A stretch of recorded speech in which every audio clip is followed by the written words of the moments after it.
नमस्कार, आगाज टाइम्स देख रहे हैं आप। मैं हूं आपके साथ पलक शर्मा। वक्त हो गया मॉर्निंग आगाज का, तो आइए रुक करते हैं इन प्रमुख खबरों की ओर, जहां पहली खबर लखनऊ से है। राष्ट्र प्रेरणा स्थल के सामने एलडीए बनाएगा पार्क व्यू अपार्टमेंट। जी हां, आपको बता दें 154 एवं 195 वर्ग मीटर के होंगे 364 प्रीमियम फ्लैट्स। लखनऊ विकास प्राधिकरण के उपाध्यक्ष प्रथमेश कुमार ने जारी किया आदेश। 7 मार्च से 6 अप्रैल 2026 तक फ्लैटों के लिए पंजीकरण करा सकेंगे लोग। लखनऊ विकास प्राधिकरण बसंत कुंज योजना में राष्ट्र प्रेरणा स्थल के सामने भव्य रेजिडेंशियल अपार्टमेंट बनाएगा। पार्क व्यू अपार्टमेंट नाम से बनने वाले इस अपार्टमेंट में लगभग 154 एवं 195 वर्ग मीटर के कुल 364 प्रीमियम फ्लैट्स होंगे। एलडीए उपाध्यक्ष प्रथमेश कुमार ने इस संबंध में आदेश जारी कर दिए हैं, जिसके तहत 7 मार्च से 6 अप्रैल 2026 तक फ्लैटों के लिए पंजीकरण खोला जा रहा है। पंजीकरण सिर्फ और सिर्फ एलडीए की वेबसाइट के माध्यम से ही कराया जा सकेगा। इसके लिए फ्लैट के अनुमानित मूल्य की 5% धनराशि बतौर पंजीकरण शुल्क जमा करनी होगी, जो कि आरक्षित वर्ग के लिए 2.5% होगी। और साथ ही फ्लैटों का आवंटन पारदर्शी प्रक्रिया के तहत लॉटरी के माध्यम से किया जाएगा। उपाध्यक्ष ने बताया कि पार्क व्यू अपार्टमेंट की कनेक्टिविटी और लोकेशन काफी प्राइम होगा। ये पुराने लखनऊ की घनी आबादी के पास वाले क्षेत्र में बनेगा, जहां वर्तमान में आवासीय जरूरतें पूरी करने के लिए ऐसी जगह मिलना मुश्किल है। पार्क व्यू अपार्टमेंट राष्ट्र प्रेरणा स्थल के सम्मुख स्थित है, जहां से कुछ ही दूरी पर green corridor, IIM road, Dubagga road और साथ ही चौक जैसे महत्वपूर्ण एरिया जुड़े हैं। उन्होंने बताया है कि अपार्टमेंट के निर्माण के लिए ऑनलाइन डिमांड सर्वे कराया गया था, जिसमें सकारात्मक परिणाम मिलने के बाद ही परियोजना के निर्माण को मंजूरी दी गई है। 3 BHK के 4 टावर बनेंगे, 364 फ्लैट्स। आपको बता दें, एलडीए उपाध्यक्ष प्रथमेश कुमार ने बताया है कि लगभग 13,350 वर्ग मीटर क्षेत्रफल में बनने वाले पार्क व्यू अपार्टमेंट में कुल 4 टावर होंगे, जिससे टावर ए, बी में 16 फ्लैट्स, टावर सी में 20 फ्लोर तथा टावर डी में 17 फ्लोर बनेंगे। और अपार्टमेंट में 3 BHK एवं 3 BHK प्लस सर्वेट श्रेणी के कुल 364 फ्लैट्स होंगे। प्रत्येक फ्लैट लगभग 154 एवं 195 वर्ग मीटर का होगा, जिसमें 3 BHK की कीमत लगभग 75 लाख एवं 3 BHK प्लस सर्वेंट श्रेणी की कीमत लगभग 95 लाख रुपए से शुरू होगी। सोसाइटी एवं स्विमिंग पूल, 455 वाहनों की पार्किंग एवं राष्ट्र प्रेरणा स्थल का भव्य नजारा। विशेष कार्याधिकारी देवांश त्रिवेदी ने बताया कि सोसाइटी में swimming pool, park, club house, kids play area, power backup और 455 से अधिक वाहनों की पार्किंग आदि की सुविधा होगी। इसके अलावा अपार्टमेंट से ही राष्ट्र प्रेरणा स्थल सामने दिखाई देगा। साथ ही लोगों की व्यावसायिक जरूरतें पूरी करने के लिए कैंपस में भी कमर्शियल दुकानें भी बनेंगी। पार्क व्यू अपार्टमेंट का निर्माण 3 वर्षों में पूरा करने का लक्ष्य रखा गया है और 5 वर्षों के भीतर आवंटियों को फ्लैट का कब्जा प्रदान कर दिया जाएगा। और फ्लैट के लिए पंजीकरण कराने वाले आवेदकों को आवंटन के पश्चात 36 महीने की किस्तों में पूर्ण धनराशि जमा करनी होगी। वहीं 45 से 90 दिनों में पूर्ण धनराशि जमा करने पर 6 से 4% तक की छूट भी मिलेगी।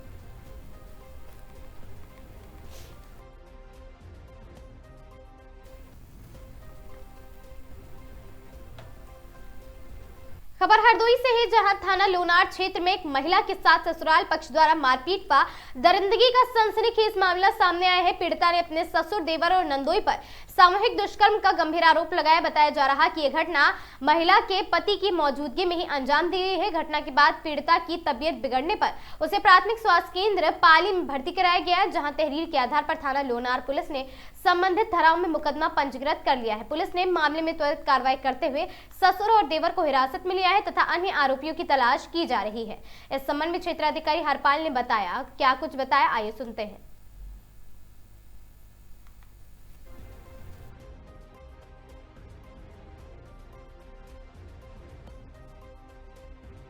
आज दिनांक 6/3/2026 को थाना लोनार पर सूचना प्राप्त हुई कि एक महिला जो कि थाना क्षेत्र लोनार की निवासिनी है, इसकी उम्र करीब 32 वर्ष है, जिसको उसके ससुर, देवर, सास व नंदोई द्वारा मारा पीटा गया है और कमरे में बंद कर दिया गया। मुंह में कपड़ा ठूस दिया गया, जिससे वो बेहोश हो गई। बेहोशी की हालत में उपचार हेतु CHC पाली भर्ती कराया गया। पीड़िता की तहरीर पर सुसंगत धाराओं में अभियोग पंजीकृत करते हुए ससुर, देवर, सास को हिरासत पुलिस में लिया गया। अन्य विधिक प्रक्रिया बची। खबर बहराइच से है, जहां 7 साल की मासूम पर तेंदुए का हमला, हालत गंभीर बताई जा रही। खैरी घाट थाना क्षेत्र के बाजपुरवा गांव में खेत के पास की घटना बताई जा रही। घास काटने बच्ची के साथ गई थी मासूम आफरीन। अचानक गाड़ी झाड़ी से निकलकर तेंदुए ने किया बच्ची पर बोला हमला। बच्ची की चीख पुकार सुनकर वहां मौके पर साथ में बच्चों और ग्रामीणों ने मचाया है शोर। लोगों की बहादुरी से तेंदुए के चंगुल से बची मासूम की जान। गंभीर हालत में पहले पीएचसी फिर मेडिकल कॉलेज बहराइच रेफर किया गया। घटना के बाद पूरे गाँव में दहशत का माहौल है। वन विभाग की टीम मौके पर पहुंची। तेंदुए को पकड़ने के लिए 2 पिंजरे लगाए गए। डीएफओ बाले इलाके में एक या फिर 2 तेंदुए होने की आशंका, तलाश लगातार जारी है। क्या नाम है तुम्हारा? क्या नाम है तुम्हारा? मेरा ये बिटिया कौन है तुम्हारी? या हमारे भाई की बिटिया है। क्या नाम है? आफरीन। उम्र? उम्र 7 साल। क्या हुआ है बच्चे को? है क्या हुआ है बच्चे को? भाग नोचिस। क्या कर रही थी बच्ची? ये बच्चे गे रहा तब घास और थोड़े सयान रहे तो साथ में ख्याल लगे रहे संज्ञान तो हुए अपन नोच दी। कैसे इसकी जान बची? वही बच्चे जो है हथिया खुरपा से मारी मारी के बचाई नहीं। कौन सा जानवर था? बाघ। देखा था वहाँ के लोगों ने? हाँ वो सब लेकिन हम ना देखा है। कौन सा गांव है? बाजपुरवा। थाना? है थाना? थाना तहसील नानपारा, थाना खैरी घाट।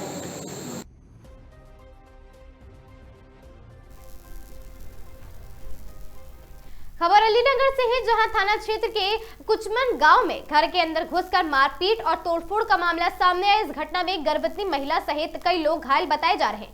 आपको बता दें, पुलिस ने 5 आरोपियों के खिलाफ एनसीआर दर्ज की है, लेकिन घायलों के मेडिकल में कथित तौर पर टालमटोल की जा रही है। पीड़ित परिवार ने उच्च अधिकारियों से न्याय की गुहार लगाई है।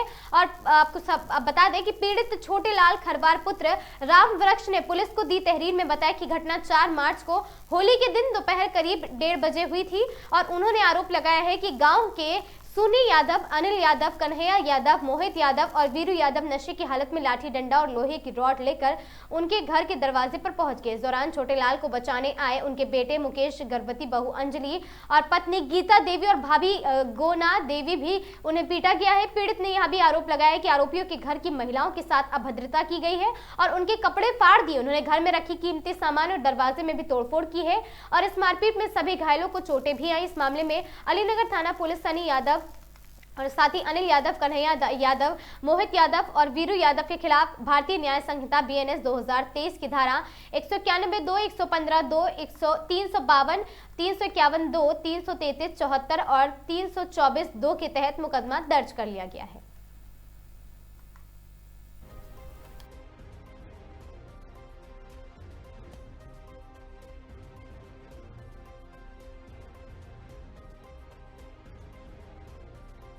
अपना नाम और परिचय बता।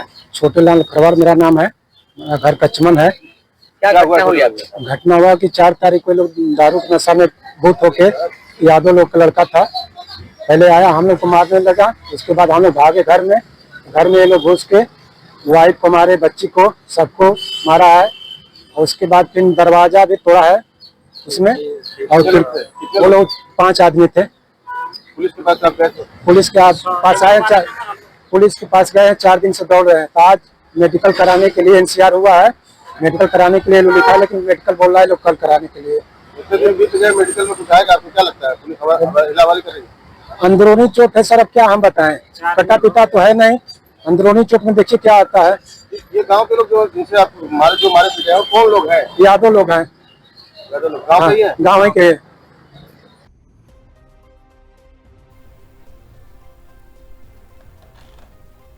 पाली शाहबाद मार्ग पर टूटी पुलिया बनी। हादसे की वजह भूसी से भरा ट्रक पलटा है। पाली तहसील सवाईजपुर क्षेत्र के पाली शाहबाद मार्ग पर आगमपुर के पास पुलिया टूटी होने के कारण शुक्रवार को भूसी से भरा एक ट्रक अनियंत्रित होकर पलट गया।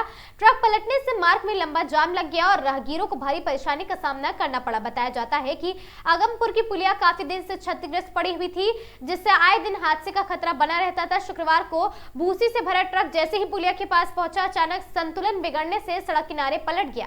ट्रक पलटते ही सड़क पर वाहनों की लंबी कतारें लग गई और कई घंटों तक यातायात बाधित रहा है। क्षेत्रीय लोगों का कहना है कि आगमपुर पुलिया लंबे समय से टूटी पड़ी है, लेकिन अभी तक उसकी मरम्मत नहीं कराई गई है। लोगों ने प्रशासन से पुलिया की जल्द मरम्मत कराने की मांग की है, ताकि भविष्य में इस तरह की घटनाओं से बचा जा सके।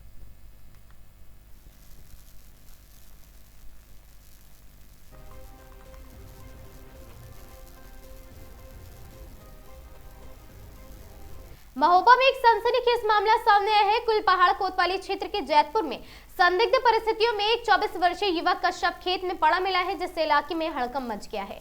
मृतक की पहचान मोहल्ला बजरिया निवासी धीरज सोनी के रूप में की गई है। परिजनों ने हत्या की आशंका जताते हुए निष्पक्ष जांच की मांग की है। महोबा जनपद के कुलपहाड़ कोतवाली क्षेत्र अंतर्गत जैतपुर कस्बे में उस वक्त दहल उठा जब बुड़ी रोड स्थित एक सुनसान खेत में एक युवक का संदिग्ध शव मिलने की खबर फैली है। मृतक की शिनाख्त मोहल्ला बजरिया निवासी राजू सोनी के 24 वर्षीय पुत्र धीरज के रूप में हुई है। जवान बेटे की मौत की खबर मिलते ही परिवार में कोहराम मच गया और रो रोकर सभी का बुरा हाल है। हालांकि धीरज का मोबाइल फोन पहले ही बरामद हो गया था, लेकिन वह किन परिस्थितियों में घर से गायब हुआ है, गुत्थी अनसुलझी रह गई है। शुक्रवार की शाम जब ग्रामीणों ने खेत में शव और साथ ही पास में उसकी बाइक पड़ी देखी, तब जाकर इस अनहोनी का पता चल पाया है। वहीं पुलिस अभी फूक फूक कर कदम रख रही है। पिता राजू सोनी ने स्पष्ट रूप से हत्या की आशंका जताते हुए दोषियों के खिलाफ सख्त कार्रवाई की मांग की। मामले की गंभीरता को देखते हुए सीओ रविकांत गौड़ ने बताया कि शव का पंचनामा भरकर उसे पोस्टमार्टम के लिए भेज दिया गया है।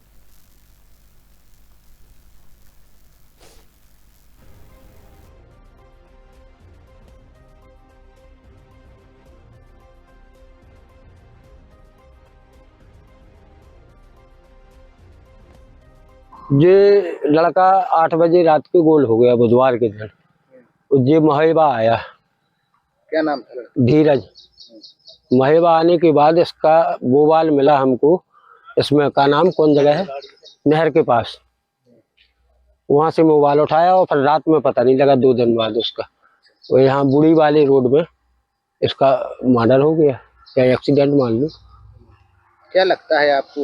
ये हमको तो एक्सीडेंट नहीं लग रहा है साहब, मर्डर लग रहा है। कोई दुश्मनी? हाँ, इसने किसी के साथ दुश्मनी की, इसको पिला के और मार दिया गया। किसी के ऊपर शक है? शक नहीं है किसी के ऊपर। क्या आपने पुलिस में सूचना दी?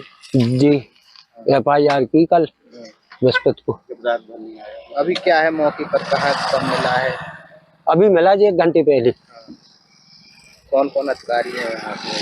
अब अधिकारी का तो चौकी इंचार्ज है, थाना इंचार्ज है और CO साहब भी हैं। क्या मांग है आप? हमारी मांग का है, हमारा तो हमको तो लड़का चाहिए। कितनी उम्र थी लड़की? 23 साल। आज घटना जी हो गई कि उसका मर्डर हो गया। कि किसका? धीरज सोनी का कि एक्सीडेंट हुआ है, जो 2 में से कुछ ना कुछ तो है। कैसे हो गया जी? कब से गायब था? बुधवार की रात से है, जो 8 बजे रात से। कहाँ गया था? अब जो नहीं मालूम, बता के गया ही नहीं घर में किसी को कि कहाँ गया। बॉडी कहाँ मिली है? किस जगह? बॉडी जो बुरी रोड पे। क्या मांग है? अब आप लोगों की का उनके पिताजी कह रहे हैं कि अब जैसे महोबा जिला अस्पताल परिसर एक बार फिर सुर्खियों में है, जहां बाइक चोरी की कोशिश करते एक युवक को तीमारदारों ने रंगे हाथों दबोच लिया। अस्पताल में अपने भाई का इलाज कराने आए सुरेंद्र और उनके पिता की सतर्कता ने चोर के मंसूबे पर पानी फेर दिया। आपको बता दें, महोबा जिला अस्पताल में आए दिन होने वाली चोरी की वारदातों के बीच आज एक कथित तौर पर चोरी की शर्मनाक बात सामने आई है। अस्पताल परिसर जो मरीज के इलाज के लिए जाना जाता है, वहां चोरी की नजर तीमारदारों की गाड़ियों पर टिकी रहती है। चोरों की ताजा मामला सौचना निवासी सुरेंद्र के साथ घटा है, जो अपने बीमार भाई को इमरजेंसी वार्ड में दिखाने आए थे। सुरेंद्र ने बताया कि उन्होंने अपनी बाइक अस्पताल परिसर में खड़ी की थी। जल्दबाजी में भाई को लेकर वार्ड के अंदर चले गए। बाइक का लॉक खुला रह गया था, जिसका फायदा उठाकर एक युवक ने उसे पार करने की कोशिश शुरू कर दी। जैसे ही युवक बाइक लेकर खिसकने लगा, पास ही खड़े सुरेंद्र के पिता की नजर उस पर पड़ गई। पिता ने बिना देर किए शोर मचाकर, जिसे सुनकर वहां लोग मौजूद रहे और अन्य तीमारदार दौड़ पड़े हैं। हालांकि पकड़े जाने के बाद आरोपी ने जो सफाई दी, उसने सबको हैरान कर दिया है। आपको बता दें, पकड़े गए गोपाल का दावा है कि वह चोर नहीं बल्कि वह महज 2 मिनट के लिए बाइक पर बैठ गया था और लोगों ने उसे गलतफहमी में चोर समझकर घटना की सूचना मिलते ही स्थानीय पुलिस मौके पर पहुंची और आरोपी को हिरासत में ले लिया गया। फिलहाल पुलिस आरोपी गोपाल उर्फ बउआ को कोतवाली ले गई है, जहां उससे कड़ी पूछताछ जारी है।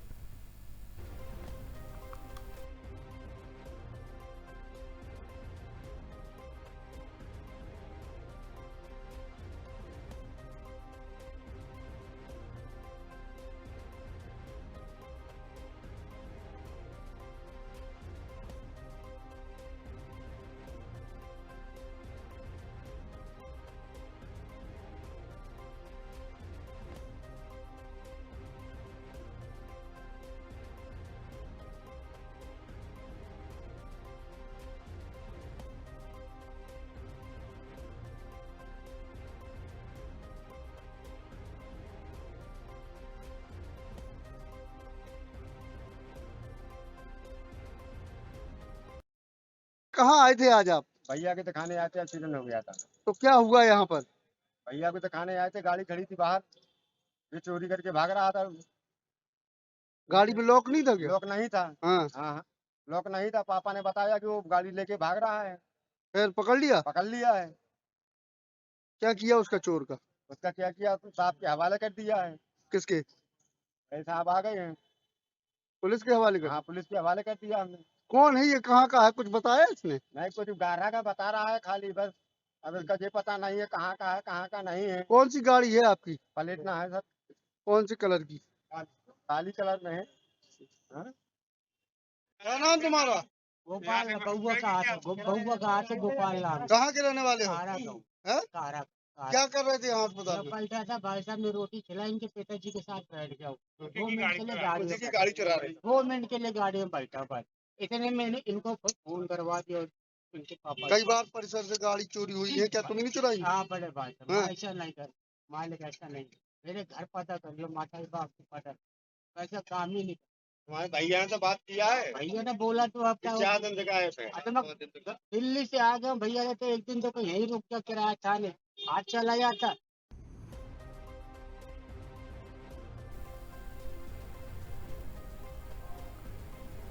मथुरा के वृंदावन में शनिवार को उत्तर प्रदेश के मुख्यमंत्री का प्रस्तावित दौरा है। मुख्यमंत्री के आगमन को लेकर जिला प्रशासन ने तेजी से तैयारियां की है। जिलाधिकारी और वरिष्ठ पुलिस अधीक्षक ने कार्यक्रम स्थलों का निरीक्षण किया है। सुरक्षा व्यवस्था को लेकर प्रशासन अलर्ट है, कड़े इंतजाम किए गए। मुख्यमंत्री सुबह आगरा में यथार्थ अस्पताल का करेंगे उद्घाटन। आगरा से हेलीकॉप्टर द्वारा वृंदावन की पवन हंस हेलीपैड पहुंचेंगे। वृंदावन में कई कार्यक्रमों में लेंगे भाग और अधिकारियों संग बैठक करेंगे। ब्रज क्षेत्र के विकास कार्य और तीर्थ स्थलों के सौंदर्यीकरण पर चर्चा होगी। श्रद्धालुओं को बेहतर सुविधा देंगे मुद्दे पर भी होगा मंथन। बाकी बिहारी मंदिर कॉरिडोर परियोजना पर भी चर्चा की संभावना है। वृंदावन में पर्यटन तथा नए हॉल का करेंगे उद्घाटन। मथुरा वृंदावन की यातायात व्यवस्था सुधारने पर हो सकेगी अहम चर्चा।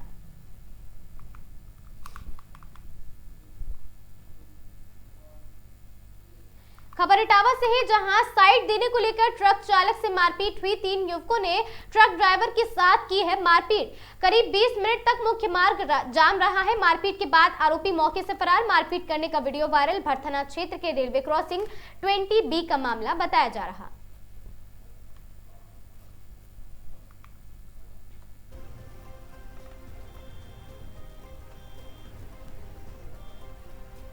उत्तर प्रदेश के जनपद अमरोहा पुलिस अधीक्षक अमरोहा श्री अमित कुमार आनंद द्वारा अपराध एवं अपराधियों के विरुद्ध चलाए जा रहे अभियान के क्रम में थाना गजरौला पुलिस द्वारा हत्या के अभियोग में एक नफर वांछित अभियुक्तों को गिरफ्तार किया गया, जिसकी निशानदेही पर घटना में प्रयुक्त एक अदद प्लास्टिक की रस्सी बरामद। बताते चले कि थाना गजरौला पर दिनांक 6 मार्च 2026 को वादी श्री जोगेश कुमार पुत्र महावीर सिंह निवासी ग्राम दारानगर थाना गजरौला जनपद अमरोहा की तहरीर के आधार पर अभियुक्त गणों द्वारा वादी के भाई ओमपाल पुत्र महावीर सिंह निवासी उपरोक्त की गला दबाकर हत्या कर देने के संबंध में मुकदमा अपराध संख्या 85/2026 धारा 103(1) BNS बनाम एक बबलू पुत्र दिनेश निवासी ग्राम सिकंदराबाद थाना आदमपुर जिला अमरोहा, दूसरा कल्लू पत्नी ओमपाल निवासी ग्राम दारानगर थाना गजरौला जनपद अमरोहा पंजीकृत किया गया है। आपको बता दें इसी बात की वहां पर उन्होंने बताया कि इसी बात की भनक कल्लू के पति ओमपाल को हो गई थी। इसी बात को लेकर कल्लू के पति ओमपाल एवं बबलू में कहासुनी हो गई थी।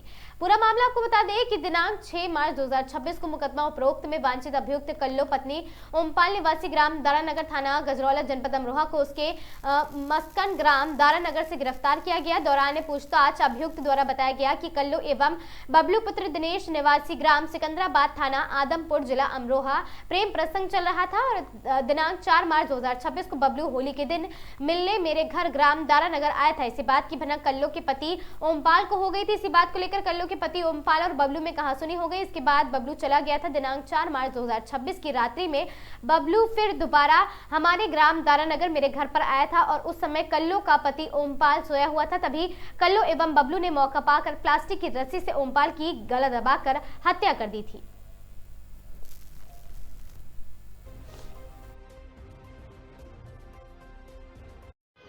दिनांक 5 मार्च को गजरौला थाना क्षेत्र अंतर्गत ग्राम दारानगर में सुबह लगभग 9 बजे गांव के चौकीदार के द्वारा पुलिस को सूचना दी गई कि गांव के ही रहने वाले मृतक ओमपाल पुत्र महावीर सिंह उम्र करीब 35 वर्ष ने पंखे से लटककर आत्महत्या कर ली है।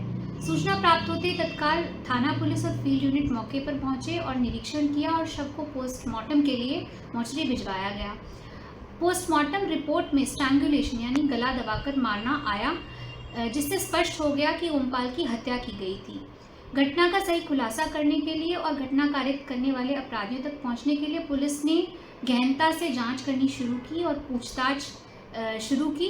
तो जो मृतक ओमपाल है, उसकी पत्नी कल्लो ने पूछताछ में बताया कि उसका और उसके प्रेमी बबलू निवासी थाना आदमपुर का पिछले कुछ समय से प्रेम प्रसंग चल रहा था, जिसके चलते दिनांक 4 मार्च को बबलू उससे मिलने के लिए ग्राम दारानगर आया, जिसकी भनक उसके पति ओमपाल को लग गई और ओमपाल ने इस बात का विरोध किया। तो ओमपाल और बबलू के बीच कहासुनी हुई और बबलू ने जाते जाते ओमपाल को जान से मारने की धमकी दी। और फिर 4 और 5 की रात्रि में ओमपाल ने बबलू ने आके कल्लो के साथ एक प्लास्टिक की रस्सी से, जब ओमपाल सोया हुआ था तो दोनों ने मिलके उस प्लास्टिक की रस्सी से उसका गला दबा के हत्या कर दी और फिर मामले को आत्महत्या का रूप देने के लिए उसको पंखे से लटका दिया। रस्सी को बरामद कर लिया गया है और तहरीर के आधार पर सुसंगत धाराओं में अभियोग पंजीकृत कर लिया गया है और अभियुक्ता कल्लो को गिरफ्तार कर जेल भेजा जा रहा है। अभियुक्त बबलू की गिरफ्तारी के लिए पुलिस टीम प्रयासरत है। अग्रिम वैधानिक कार्यवाही प्रचलित।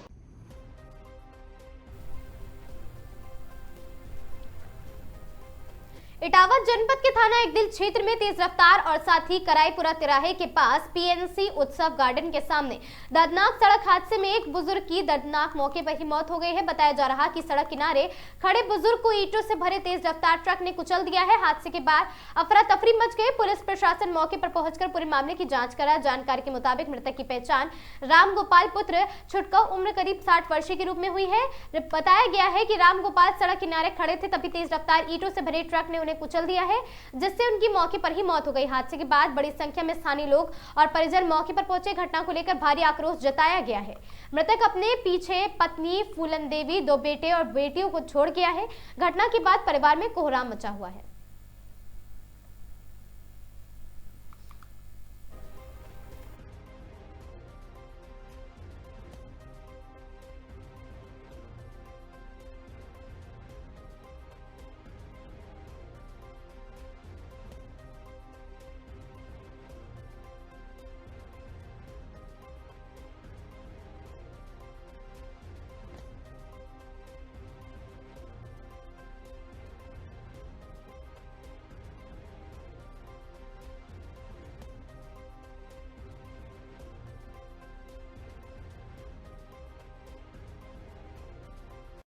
मेरा नाम अनंत राजपूत है। अच्छा, आज ये घटना कैसे हुई? कौन थे आपके?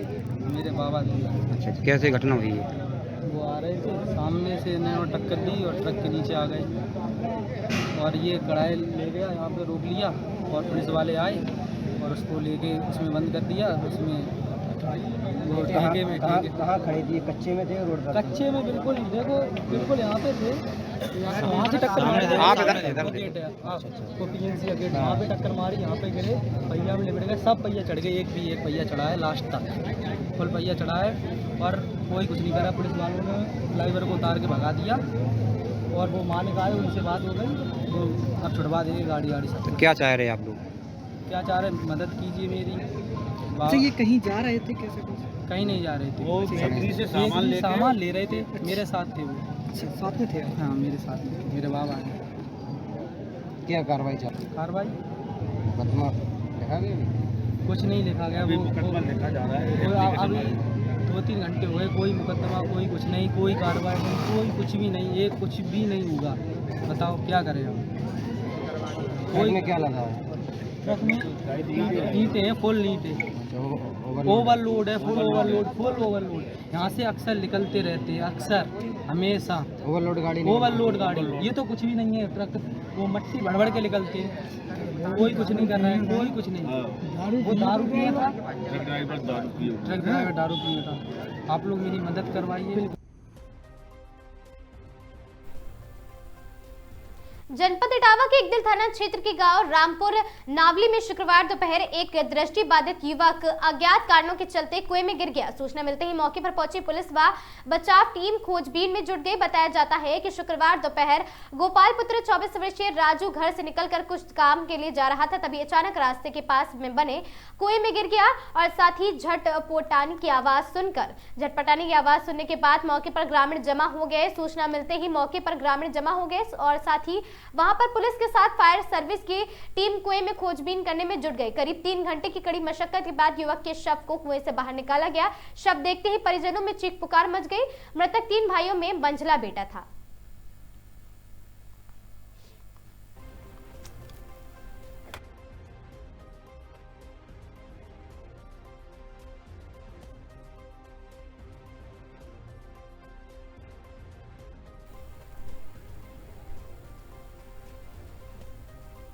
खबर मेजा प्रयागराज से है। मेजा तहसील क्षेत्र के भरारी गांव में हाई टेंशन विद्युत लाइन के नीचे प्रस्तावित आंगनबाड़ी भवन को लेकर प्रशासन सामने आई है। आपको बता दें कि शिकायत सामने आई है। गांव निवासी राजेंद्र प्रसाद ने इस संबंध में उप जिलाधिकारी मेजा को प्रार्थना पत्र देकर मामले की जांच कराई तथा निर्माण कार्य रुकवाने की मांग की है। प्रार्थना पत्र में बताया गया कि ग्राम पंचायत भरारी की गाटा संख्या 173 की नवीन पट्टी भूमि पर आंगनबाड़ी भवन बनाए जाने की तैयारी की जा रही है। आरोप है कि उक्त स्थान के ऊपर से 33,000 वोल्टेज की हाई टेंशन विद्युत लाइन गुजर रही है। ऐसे में उसके नीचे आंगनबाड़ी भवन का निर्माण छोटे छोटे बच्चों के लिए खतरा बन सकता है और भविष्य में किसी दुर्घटना की आशंका बन सकती है। ग्रामीणों का कहना है आंगनबाड़ी में छोटे छोटे बच्चे आते हैं। ऐसे में हाई टेंशन लाइन की नीचे भवन निर्माण उसकी बच्चों की सुरक्षा के दृष्टिगत से उचित नहीं है। ग्रामीणों ने यह भी सुझाव दिया है कि उसी गाटा में हाई टेंशन तार के बगल उत्तर दिशा की ओर बंजर भूमि मौजूद है। ग्रामीणों ने प्रशासन से मामले की जांच कराकर बच्चे की सुरक्षा को ध्यान में रखते हुए उचित कार्रवाई की मांग की है। बगैर हमको बताए हुए इस पे 3 पुष्ट से हम इस पे रह रहे हैं। अच्छा। और 3 पुष्ट बीत गया, कोई नहीं कुछ कहा, न कोई कुछ बताया हमको। 10-12 प्रधान आए चले गए। अब इसमें आंगनबाड़ी बना रहे हैं ये लोग। अच्छा, तो ये जमीन किसकी है जिस पर आंगनबाड़ी बना रहे हैं? अब हमको क्या मालूम है किसकी है। अच्छा, तो आप क्यों ऑब्जेक्शन लगा रहे हैं? हम ऑब्जेक्शन इसलिए लगा रहे हैं कि इस पे बच्चों के जान माल का खतरा है और ऊपर से हाई टेंशन तार गया है। सरकार भी कहती है कि टेंशन तार के नीचे, हाई टेंशन तार के नीचे न तो स्कूल बनेगा न कोई। क्या आपके गांव में और बंजर जमीन खाली है जहां पर आंगनबाड़ी केंद्र बनाया जा सकता है? इसी की बगल तार के बगल कुल खाली जमीन है तार के बगल में। तो वहाँ अच्छा, क्या नाम पड़ेगा आपका? राजेंद्र प्रसाद मिश्रा। गांव कौन सा है? भरारी फर्स्ट। भरारी फर्स्ट। नाम पड़ेगा आपका? मेरा नाम आशीष कुमार मिश्रा, सन ऑफ राजेंद्र प्रसाद मिश्रा। तो आपका क्या कहना है? आपके पिताजी ने एप्लीकेशन दिया है, तो इस बारे में आपका क्या कहना है? हमारा कहना यह है सर कि हम यहाँ पे हमारे पिताजी के पिताजी यहाँ रह चुके हैं। उसके बाद हमारे पिताजी, फिर हम लोग आए हैं।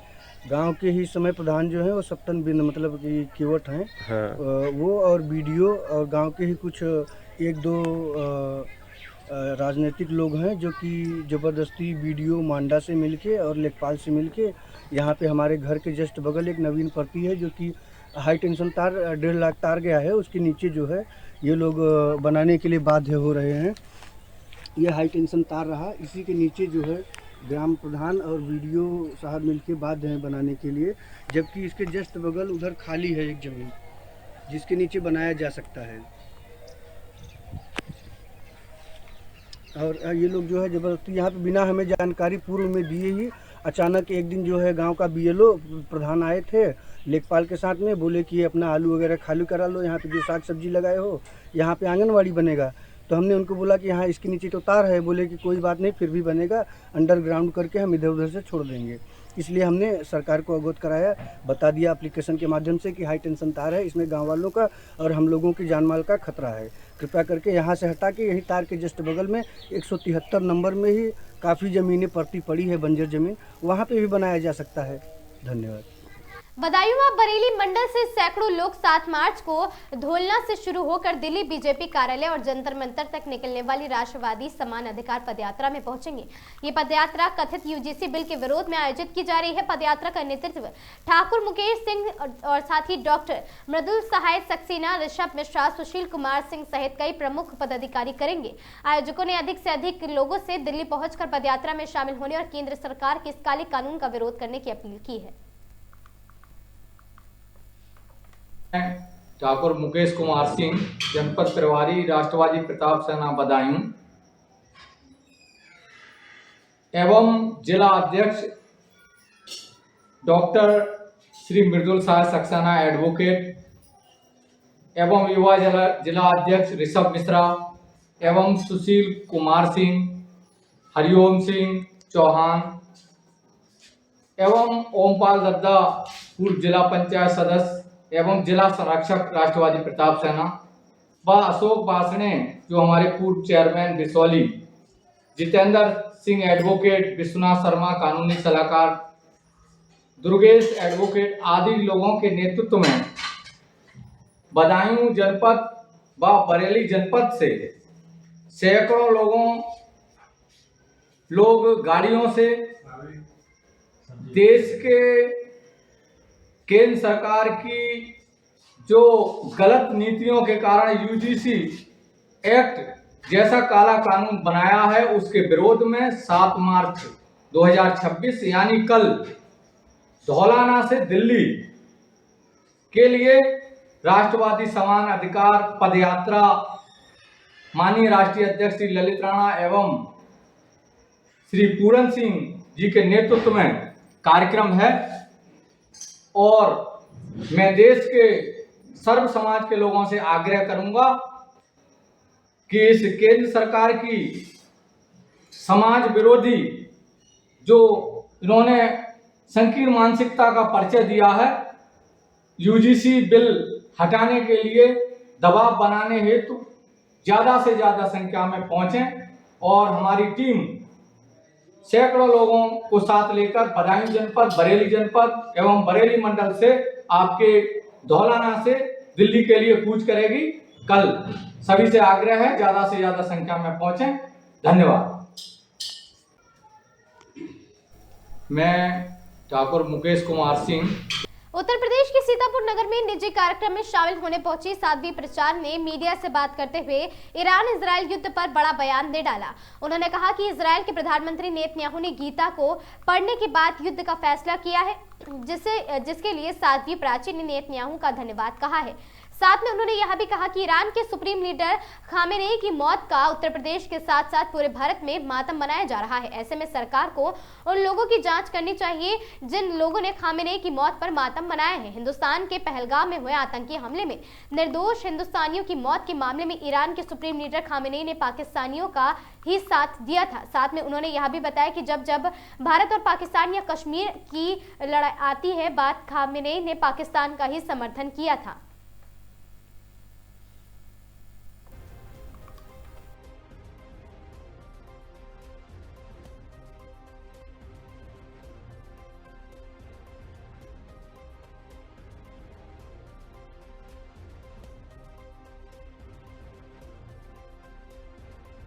अच्छा, लगातार युद्ध जो चल रहा है इजराइल और ईरान में, क्या है?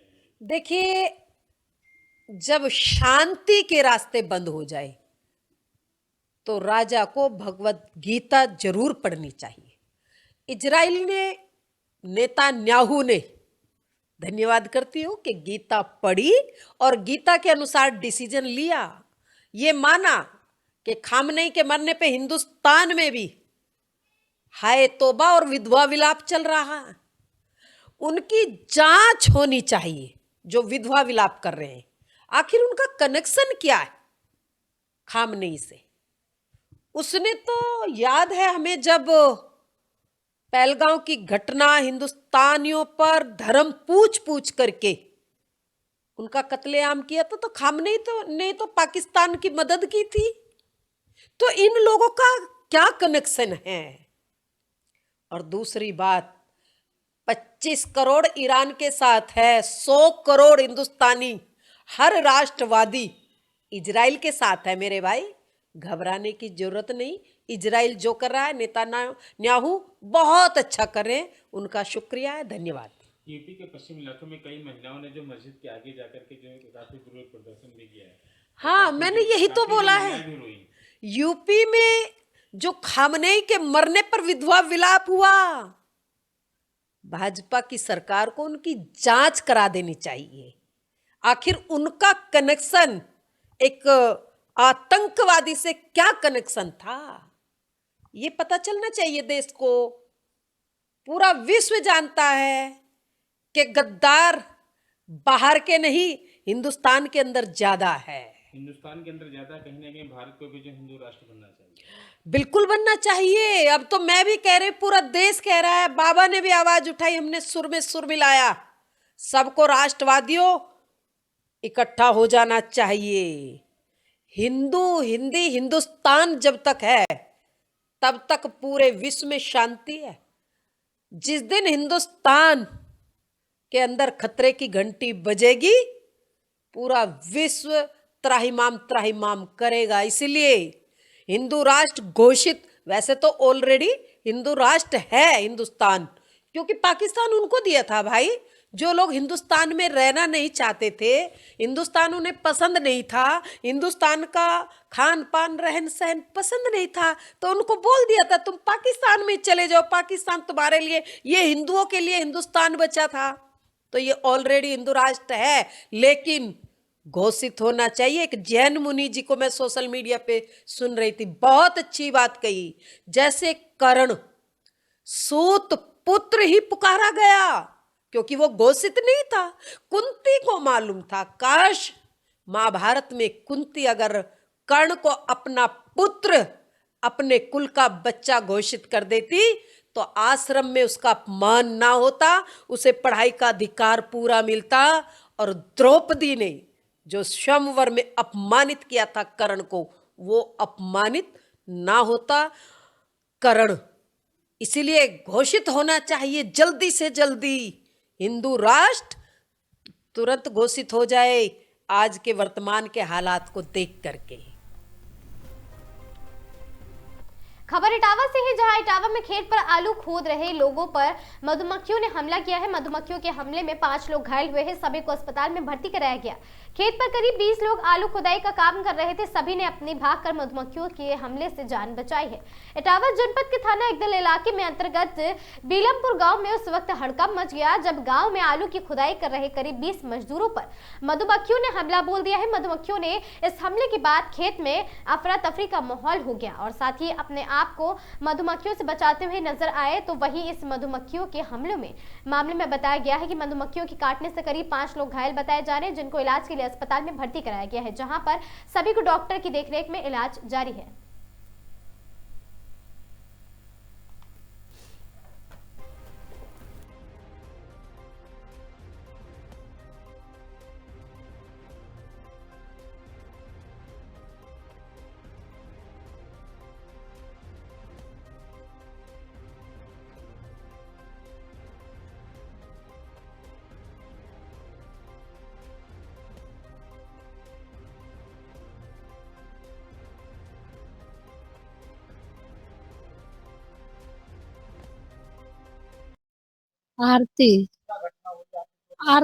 आरती आलू बीर रहे थे, सब लोग 20 लेबर लगी थी खेत पर, तो मधुमक्खी उड़ी बड़ी वाली सब को चिपट पर ही हैगी, तो सबने खाल, कोई गेहूं गिरो, कोई कितु बजो, कोई कितु, सब में गिर पड़े, खाए खुलो सब लोग खेत पर। वह 5-6 लोग हैं, कुछ गांव में दवाई ले ली है, कुछ लोग जनाए हैंगे, कुछ गाँव लोग, कुछ लोग बच गए हैंगे। एक साथ हम लोग मतलब होते बाजे, तो सब लोग वो एक सूदे भाई सब लोग तब साथ लेके आए हैंगे जो लोग सब जना। बाघ तो बाघ के बाद सब लोग सब आगे भागी बारी, गाँव उसे गली बार ने करे, सब लोग सड़क वाले आगे बारी, सब तो मक्खी नहीं बाजी, मूड में लगी, कौन लगी। आलू खेत के बिना ही कर रहे थे हम लोग, मजदूर आदमी मजदूरी कर रहे थे सब लोग खेत पे। हाँ, सभी लोग 20 लेवल लगी थी, मजदूर आलू भी कोई देर छांट रहे थे, कोई बीर रहे थे खेत में आलू।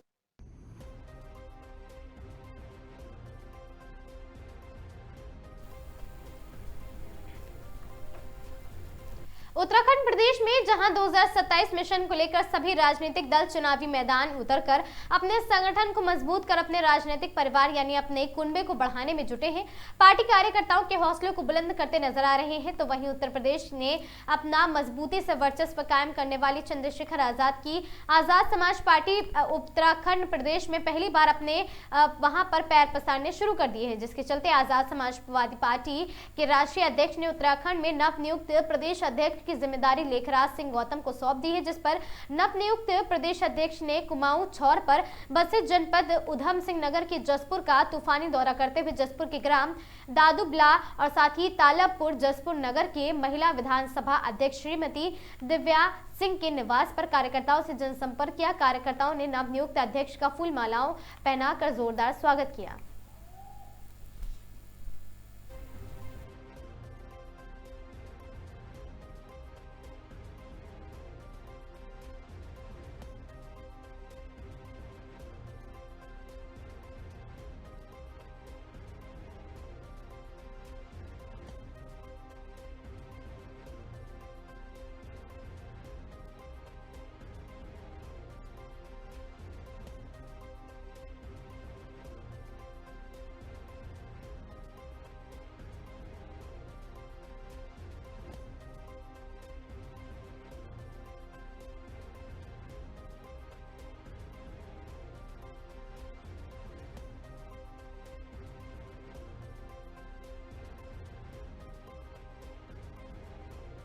तो मैं आपके चैनलों का धन्यवाद करता हूं।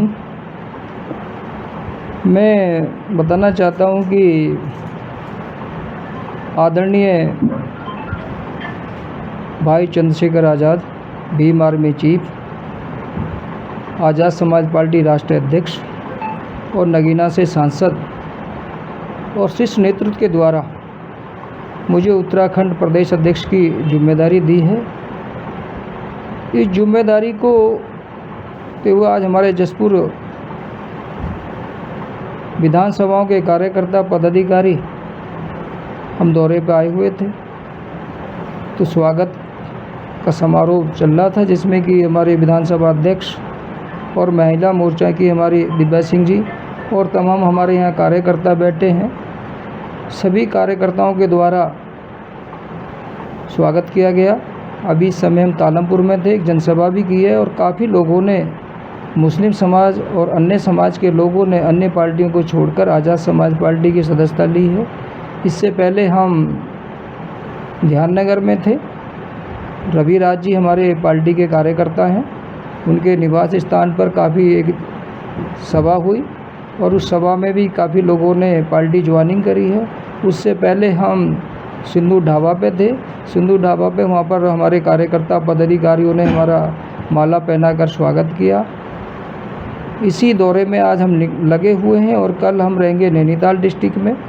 उसके बाद अगला हमारा कार्यक्रम जो होगा वो सितारगंज खटीमा का होगा। उससे अगले दिन का कार्यक्रम हमारा 9 तारीख का जिला हरिद्वार का है। देखिए, सबसे पहले तो दादे हमारे जो संगठन है, जिले स्तर का, विधानसभा स्तर पे, नगर पे, सेक्टर पे, बूथ पे संगठन को मजबूती प्रदान करनी है। संगठन के जब हमारा संगठन मजबूत हो जाएगा, जो राष्ट्रीय अध्यक्ष का जो आदेश होगा उस आदेश का पालन करेंगे।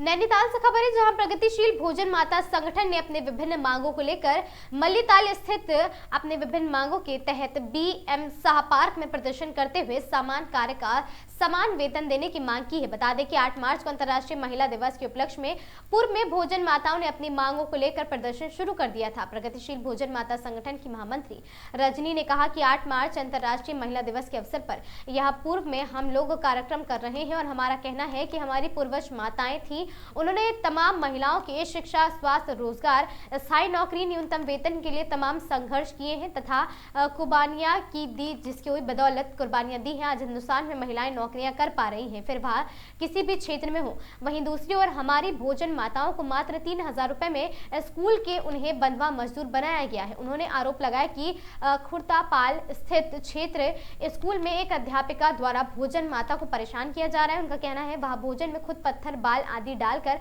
बच्चों को भी भड़का रही हैं, जिससे बच्चों भी भोजन माता के खिलाफ खड़े होकर बयान दे रहे हैं। स्कूल की अध्यापिका का कहना है कि वह इस स्कूल को बंद करवा देंगे और साथ ही बंद करवा के रहेंगे, ट्रांसफर होकर नौकरी जाएगी। उनके द्वारा गांव के प्रधान पर भी दबाव बनाया जा रहा है।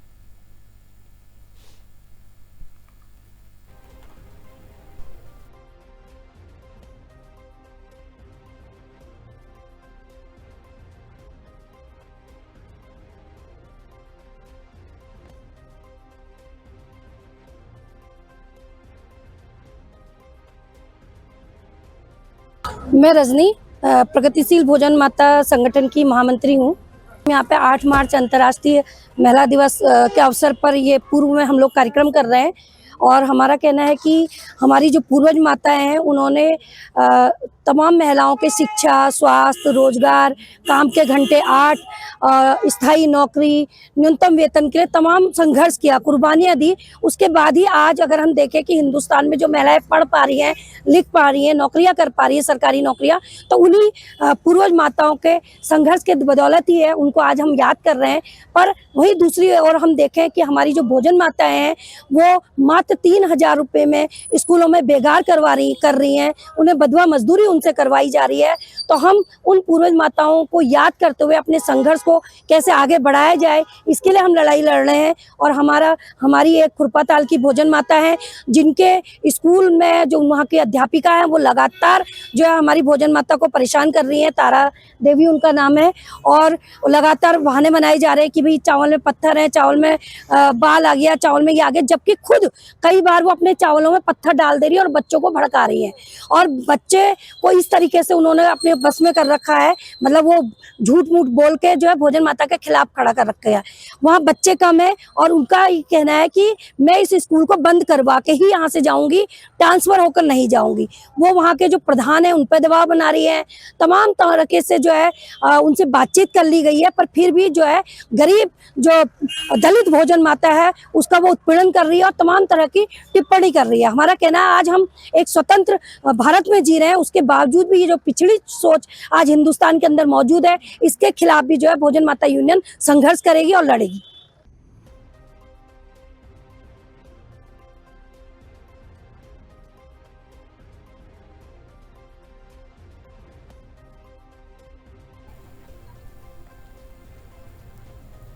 केंद्रीय गृह मंत्री अमित शाह हरिद्वार दौरे पर करीब 427 करोड़ रुपए की विकास योजनाओं की सौगात देने की तैयारी पर हैं। राज्य सरकार के 4 साल पूरे होने के कार्यक्रम में कई परियोजनाओं का होगा लोकार्पण और शिलान्यास। करीब 312 करोड़ रुपए की 19 परियोजनाओं का शिलान्यास करेंगे। लगभग 115 करोड़ की 32 परियोजनाओं का लोकार्पण प्रस्तावित है। बैरांगी कैंप में आयोजित कार्यक्रम के दौरान राज्य सरकार की उपलब्धियों पर आधारित प्रदर्शनी का उद्घाटन करेंगे अमित शाह और साथ ही सीएम पुष्कर सिंह धामी, राज्यपाल लेफ्टिनेंट जनरल गुरमीत सिंह समेत कई मंत्री, विधायक और भाजपा नेता कार्यक्रम में मौजूद रहेंगे।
हरिद्वार यूनिवर्सिटी में फार्मेसी विभाग की ओर से फार्मा अन्वेषण कार्यक्रम का भव्य आयोजन किया गया। कार्यक्रम में छात्र छात्राओं ने फार्मेसी और स्वास्थ्य से जुड़ी विभिन्न विषयों पर आकर्षक मॉडल एवं प्रोजेक्ट प्रस्तुत किए। उन्हें देखकर अतिथि और शिक्षक बेहद प्रभावित हुए।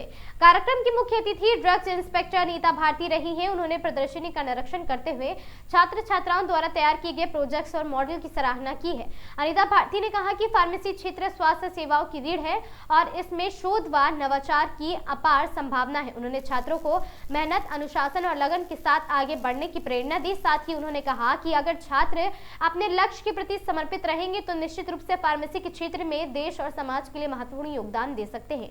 कार्यक्रम के दौरान छात्र छात्राओं ने दावा किया है कि निर्माण गुणवत्ता नियंत्रण, ड्रग सेफ्टी, हर्बल मेडिसिन और आधुनिक फार्मास्यूटिकल तकनीकों से जुड़ी कई मॉडल प्रस्तुत किए गए। इन मॉडलों के माध्यम से उन्होंने दावा किया कि निर्माण की प्रक्रिया, उनके प्रभाव और उपयोग के बारे में विस्तार से जानकारी दी जाएगी।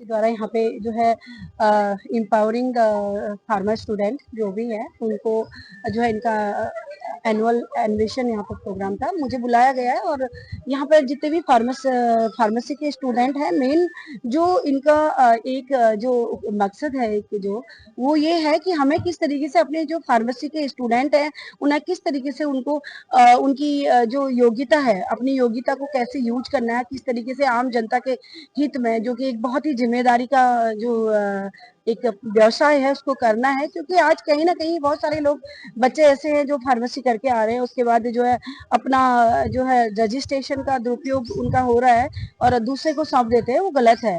वो कहीं ना कहीं एक तरीके से जो दवाइयों के दुरुपयोग को बढ़ावा दे रही है। तो आज मेरे द्वारा इन्हें यही चीजें बताई गई कि आपको अपनी योग्यता को समझते हुए उस पर कार्य करना है और आप बहुत ही जिम्मेदारी की जो है जिम्मेदारी का कोर्स आप लोग कर रहे हैं और आम जनता के हित में और आम जनता के स्वास्थ्य में आपकी छोटी सी भी भूल बहुत बड़ा नुकसान दे सकती है। नार्कोटिक दवाएं जो भी गलत तरीके से बेच रहे हैं, दुरुपयोग कर रहे हैं हमारी लाइफ सेविंग ड्रग्स का, क्योंकि दवाएं बंद नहीं की जा सकती क्योंकि वो लाइफ सेविंग ड्रग है। बट वही मेन यही चीज है कि कई मेडिकल स्टोर ऐसे हैं जहाँ पे वो लोग फार्मासिस्ट जो होते हैं वो अपना रजिस्ट्रेशन दे देते हैं, उसके बाद वहाँ पे दुकान पे जाते नहीं है। तो हम ये तो है पता नहीं चलता कि वहाँ पे फार्मासिस्ट रह रहा नहीं रह रहा, लेकिन ये चीजें हम जो है प्रॉपर टाइम पे हम लोग इस चीज को जो है रेगुलेट करते हैं। और मेन ये है कि हमें अपने युवाओं को, अपने स्टूडेंट को एम्पावर भी करना है, एम्पावर करना है उन्हें जो है नशा मुक्त भारत के प्रति जो है उन्हें उनका रुझान बढ़ाना है ताकि वो लोग अपना बेस्ट से बेस्ट दे सकें और युवाओं को नशे से बचाने में अपना पूर्ण योगदान दे सकें। सभी जितने भी फार्मेसी के जो स्टूडेंट है उनसे एक ही अपील करना चाहती हूँ कि वो अपने इस जिम्मेदार और जो है योग्य अपनी योग्यता को समझें, जो कि बहुत ही जिम्मेदारी का एक व्यवसाय है। उसमें अगर आते हैं, अगर मेडिकल स्टोर खोलते हैं, चाहे वो कंपनी में जाते हैं, वो चाहे किसी भी क्षेत्र में जाते हैं, तो अपनी योग्यता को समझते हुए कार्य करें और कहीं पर भी अपना जो है ऐसी कोई गलती न करें जो आम समाज के लिए भारी पड़ जाए। भारती मैम आई थी जो DI है हरिद्वार डिस्ट्रिक्ट की, वो उन्होंने हमें बताया है कि हम चाहे किसी भी फील्ड में, फार्मेसी के आगे किसी भी फील्ड में जाएं, हमें बहुत अच्छा करना है, हमें अच्छे से पढ़ना है और हम चाहे DI बने या किसी भी फील्ड में जाएं, चाहे हम फार्मासिस्ट बन के कोई मेडिसिन शॉप खोले, हमें उसमें अच्छा करना है। और जो उनका जो सबसे इम्पोर्टेंट उनका ये बात था कि सबसे पहले हम लोगों को एक अच्छा देश का नागरिक बनना है ताकि हम लोग कंट्री को सर्व कर सकें। जो हमारे प्रोफेसर्स हैं फार्मेसी डिपार्टमेंट के, वो काफ़ी सपोर्टिव है और काफ़ी हमें सपोर्ट करते हैं, हमारे एजुकेशन में तो करते ही हैं और जो एकेडमिक एक्टिविटीज़ और जो नॉन एकेडमिक एक्टिविटीज़ होती है उसमें भी करते हैं, हमें हमेशा गाइड करते हैं कि हम और क्या कर सकते हैं अपने आप को बेहतर बनाने के लिए। मैम जो आई थी उन्होंने कहा कि सबसे पहले अगर हम किसी भी फील्ड में जाते हैं तो सबसे पहले मैटर ये करता है कि आपके अंदर ऑनेस्टी होना चाहिए कि आप मतलब कंट्री को रिप्रेजेंट कर रहे हैं। मान के चलिए अगर हम फार्मेसी के फील्ड में जाते हैं तो हम दवा को बनाएंगे, उसको इन्वेस्टिगेट करेंगे, तो सबसे पहले ऑनेस्टी होना चाहिए कि कोई भी एडल्ट्रेशन ना आए और मतलब हमारे द्वारा लाखों लोग उसको यूज कर रहे हैं तो उसमें कोई भी एडल्ट्रेशन नहीं आना चाहिए। तो मैम का कहना ये था कि अगर हम उसमें फील्ड में जा रहे हैं तो उसके महत्वाकांक्षा को समझें और हमारे अंदर ऑनेस्टी होनी चाहिए। तो सबसे पहले कि मतलब अगर हम खुद अपने आप में सही रहें, तो फिर अगर उनको पता है कि नशा के क्या क्या एडवर्स इफेक्ट है, उनको पता है कि नशा करने के बाद हमें क्या होगा, तो फिर वो इस चीज के प्रति नहीं करेंगे उस चीज को, और उसके लिए बहुत सारे कानून भी है जो कि उनको प्रोटेक्ट करते हैं। तो फिर फार्मेसी काउंसिल ऑफ इंडिया के द्वारा एक फार्मेसी इन्वेंशन 2026 के अंतर्गत किया गया है। इस प्रोग्राम में ये साबित किया गया है कि जो हमारे फादर फार्मेसी जो प्रोफेसर एमएल शरॉफ जी थे, उनके बर्थ एनिवर्सरी मनाई जा रही है। इस बर्थ एनिवर्सरी के माध्यम से जो फार्मेसी फील्ड को एक एम्पावरिंग नेशन की तरीके से बनाए जाने की कोशिश की जा रही है। आज हरिद्वार यूनिवर्सिटी के माध्यम से हमने जो हरिद्वार डिस्ट्रिक्ट की ड्रग इंस्पेक्टर हैं मिसेज अनीता भारती जी को हमने यहाँ पर आमंत्रित किया था, और उन्होंने अपने संदेश में ये बताया है कि एक काबिल इंसान बनने से पहले एक काबिल इंसान के साथ साथ में एक अच्छा इंसान बनना भी बहुत जरूरी है, क्योंकि जो हरिद्वार है या हमारा जो देश है वो नशा मुक्ति के ऊपर बहुत ज्यादा फोकस किया जा रहा है। आज अनीता जी ने भी उसी पर बहुत ज्यादा फोकस किया और उन्होंने कहा कि जो हरिद्वार यूनिवर्सिटी है उसका जो छात्र है वो बहुत आगे बढ़ चुका है, फार्मेसी फील्ड में हो या इंजीनियरिंग फील्ड में भी हो। साथ में उन्होंने इस बात पर भी फोकस किया कि सभी को, देश का कोई भी नागरिक हो, चाहे छात्र हो या छात्राएं हो या कोई भी पर्सन हो, उसको अपने देश के लिए कुछ ना कुछ सोचना चाहिए। आज इस प्रोग्राम के फार्मेसी इन्वेंशन 2006 के माध्यम से हमने इंडस्ट्री एकेडमिया कोलैबोरेशन को भी आगे बढ़ाने की कोशिश की है, क्योंकि जो क्लास में जो पढ़ाया जाता है वो उसका जो इम्प्लीमेंटेशन होता है वो होता है इंडस्ट्री में। तो एक इंडस्ट्री और एकेडमिक कोलैबोरेशन को भी हमने यहाँ पे महत्व दिया है, क्योंकि अगर हमने किसी भी फार्मेसी के फील्ड को या किसी भी इंडस्ट्री के लिए अगर हमने उसके लायक अपना कोई छात्र नहीं बनाया है तो उसकी जो एजुकेशन है वो एक अच्छी नहीं बताई जाती। तो मैं ये प्रोग्राम यही था, फार्मेसी इन्वेंशन 2026।